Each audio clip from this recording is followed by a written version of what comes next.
Helena Štáchová se narodila 18. listopadu roku 1944. Do divadla S+H nastoupila jako elévka. Po roce odešla studovat na divadelní fakultu Akademie musických umění a po jejím absolvování se v roce 1966 stala členkou této oblíbené loutkové scény.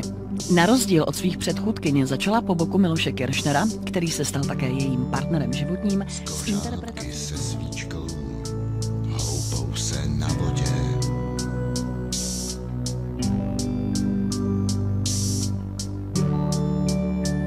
Možná jsou Vánoce, možná ne.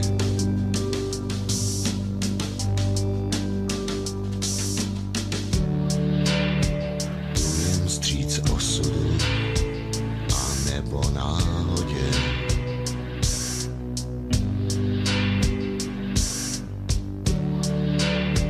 Neznáme hodiny, neznáme dne.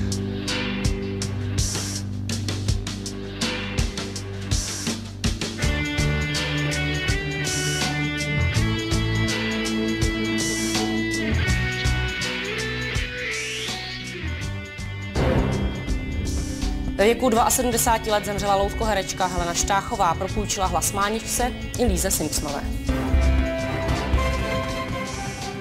Hrozně ráda, mám s ním spojený vlastně už pomalu víc než 10 let života. Moc ráda ho dělám, moc ráda na něj vzpomínám. Jenom pro ukázku jednu větu Máničky třeba. Tak já vás tady vítám u nás doma. No a Líza, ta by to řekla zhruba tak. Tak já vás tady vítám u nás doma. Je trochu víc nakřapaná.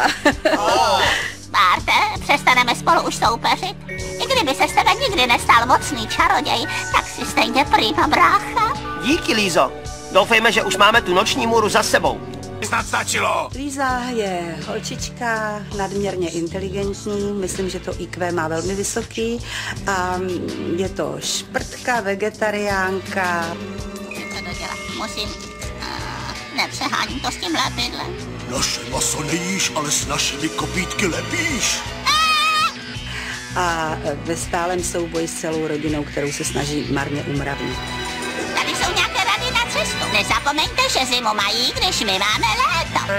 Jestli se chcete zasmát, jestli chcete být chvíli v šoku a chvíli plakat smíchy a chvíli plakat doopravdy, tak sledujte naši rodinku.